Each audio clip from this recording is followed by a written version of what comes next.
Tumesema hii ni mwanzo, huu ni mwanzo, lakini tunakwenda kufanya mashindano haya mara kwa mara kwenye jimbo la Mkoani. Hatusubiri Ramadhani sisi, hapana. Tutakwenda kwenye mashindano haya mara kwa mara kuhakikisha kwamba jimbo la Mkoani tunatoa wanafunzi bora ambao watashiriki Afrika Mashariki na kwingineko kokote kwenye mashindano ya Qur'ani. Mimi kama mwakilishi nimekuwa tayari kwa uwezo wangu wowote kuhakikisha kama wanafunzi wetu hawa wanaofanya vizuri wanashiriki kwenye mashindano haya Kenya, kwenye mashindano haya ya Sheikh Ishki na mashehe wengine waliopo Tanzania na nje ya Tanzania. Uwezo tunao. Ninachoiomba watu wa Mkoani, hususan wa mashehe wetu, kamati ile ya watu 12 ifanye kazi za kamati bila ya kuogopa nani ndani ya kamati, ili tuende mbele.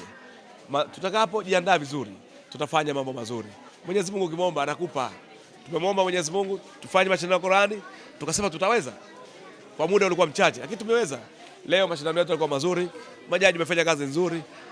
Hayo ndio tunayotaka kwenye jimbo la Mkoani. Hili jimbo hili, lazima jimbo hili liende mbele. Ni jimbo lina bandari, jimbo hili lina hospitali kubwa, tunashindwaje? Hatuwezi kushindwa. Na mimi niseme tu, nitasemea popote nikiwa kwenye baraza la wawakilishi, nitahakikisha kwamba vijana wangu wa jimbo la Mkoani na wao wale waliokwisha vyuo wapate ajira, ili sasa wachukue matuza ya Dr. Hussein Ali. Masifu walimu wote waliowasomesha vijana wetu. Vijana wetu wana uwezo mkubwa, wanaweza wakashindana popote. Haya ni maandalizi ya wiki moja tu. Je, tungeandaa miezi 6? Manake hawa wana uwezo mkubwa. Na ndio maana nasema nitatumia pesa zangu kuhakikisha vijana hawa tunapata vijana bora. Na Sheikh Ishki ajiandae kwenye mashindano yake, nitampelekea vijana wasiopungua 10 kutoka kwenye jimbo la Mkoani. Hatimaye tukagundua kwamba pamoja na ufinyu wa wakati mdogo, lakini tulipata mafanikio makubwa.